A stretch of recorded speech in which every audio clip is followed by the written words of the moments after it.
Doctor Jaishankar की तीखी जुबान से फिर आलोचक हुए धाराशायी। डॉक्टर जयशंकर ने दुनिया से भारत को एक आधा थैंक यू मिलने की उम्मीद जताई। क्या भारत का एहसान मानेंगे मोदी के विरोधी? क्या बात बात पर घेरने वाले समझेंगे कि मोदी कितने जरूरी?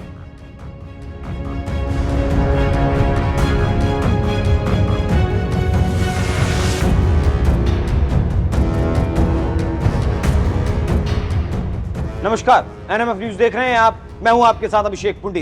भारत के विदेश मंत्री डॉक्टर एस जयशंकर, संभलकर। इनकी खरी बात आपको बुरी लग सकती है, लेकिन ये बोलने से चूक जाएंगे ऐसा हो नहीं सकता। ये तो डॉक्टर जयशंकर खुद ही मानते हैं कि उन्हें अपनी सुरक्षा के लिए किसी औजार या हथियार की जरूरत नहीं है। उनके लिए किसी को भी चुप करने के लिए उनकी जुबान ही काफी है। और वाकई डॉक्टर जयशंकर की जुबान ऐसी है कि अच्छे अच्छे वक्ता उनके सामने पानी भरते नजर आते हैं। अच्छे अच्छे वक्ता उनकी कही बात का जवाब ढूंढने में समय लगा देते हैं। अब लंदन दौरे पर गए विदेश मंत्री की एक बात आपको बताते हैं, जिससे आपको लगेगा कि हमने जो भारत के तेज तर्रार विदेश मंत्री डॉक्टर जयशंकर का परिचय दिया है वो एकदम सही और सटीक दिया है।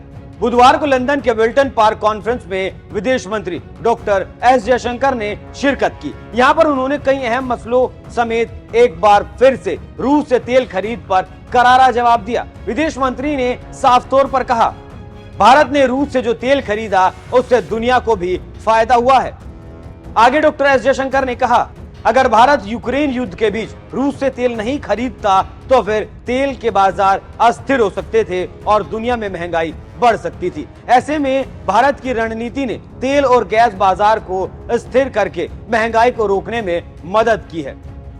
इसके बाद डॉक्टर जयशंकर ने दुनिया को भारत की ताकत दिखाते हुए पंच लाइन मारी। कहा कि भारत ने जो किया है उसके लिए उसकी आलोचना करने के बजाय दुनिया को भारत को थैंक यू कहना चाहिए। जरा आप भी सुनिए। Softened the oil markets and the gas markets through our purchase policies. We have, as a consequence, actually managed global inflation. So, frankly, people should be saying, doing service. Yes, absolutely. I'm waiting for the thank you. Yeah.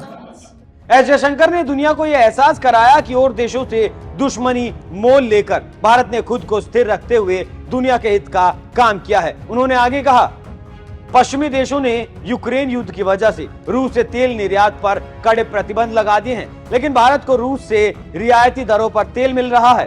फिर एक सवाल के जवाब में विदेश मंत्री ने कहा, We softened the oil markets and the gas markets through our purchase policies. We have, as a consequence, actually managed global inflation. So, frankly, people should be saying, doing service. Yes, absolutely. I'm waiting for the thank you. Yeah. विदेश मंत्री ने फिर यह भी कहा कि तेल खरीद के लिए भारत के रणनीतिक दृष्टिकोण की वजह से वैश्विक तौर पर तेल की कीमतों में होने वाली वृद्धि को रोका जा सका।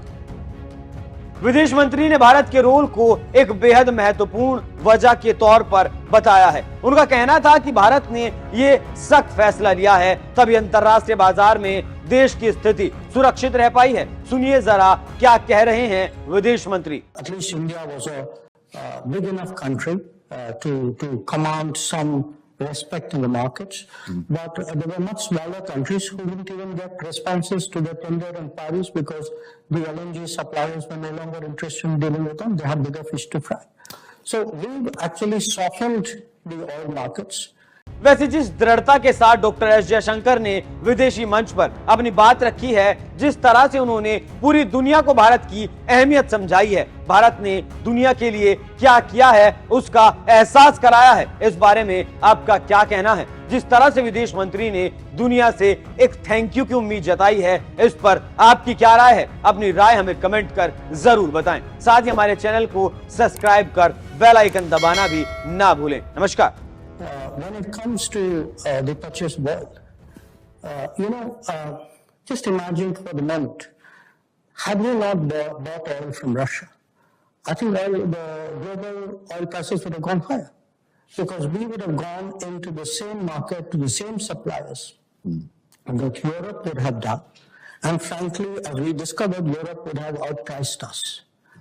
We saw that in the LNG markets where actually many supplies which were traditionally coming into Asia got diverted to Europe. And in fact, at least India was a big enough country to command some respect in the markets, but there were much smaller countries who didn't even get responses to their tender inquiries because the LNG suppliers were no longer interested in dealing with them. They had bigger fish to fry.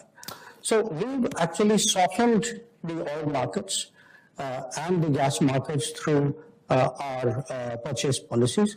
We have, as a consequence, actually managed global inflation. So frankly, people should be You'd be doing a service. Yes, absolutely. I'm waiting for the thank you. Yeah.